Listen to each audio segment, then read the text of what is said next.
Welcome, everyone. This is episode 3 of CRDA's Resources for Resiliency series. Today, I'm pleased to have Chris Fraser, the managing principal of Avison Young in South Carolina, as my guest. Chris is the chair of the CRDA's Rapid Response Team focused on the life sciences. Chris, you and I spoke, and you and John Haggerty spoke, the chairman of CRDA's board of directors. You were asked to chair the Life Science Rapid Response Team, so please let us know how you think that work is going. Thanks, Mike, and I appreciate being here. We're having really robust conversations amongst the group that's been formed.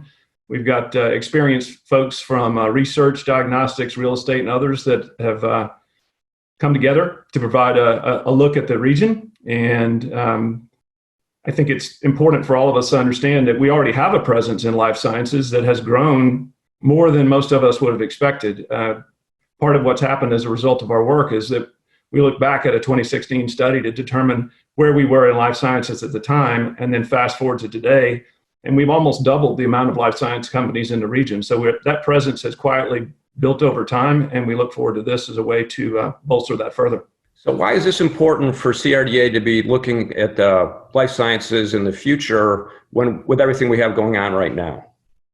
That's a great question, Mike. Obviously, the current COVID crisis has given the country new thoughts as it relates to supply chain, particularly for pharmaceuticals, for PPE, and for other materials that are critical for our country's safety and well-being. The region has certain attributes that make us perfectly suited to be a recipient of some of those changes in the supply chain. And so our work is to identify where our natural advantages are, if you will, to see if there's some way that we can be part of the solution for going forward at post-COVID. So I know the rapid response team's work is not yet done, but look in your crystal ball and let me know, based on the early returns, what you think we might see on the life sciences front in Charleston, say in the midterm, 18, 24, 36 months. Obviously, I think if any of us are thinking about life sciences, clearly diagnostics, testing, and treatment are things that the country's focused on, and we do have an opportunity to participate in that. So I'd like to think some specialty testing diagnostics would be an opportunity for us. The port imports materials that frequently are used not only for whether it be reagents or other things, but also for PPE. We know that there are a number of companies in South Carolina that have pivoted their manufacturing to be a supplier in the time of crisis, and some will probably stay there. They're going to need homes.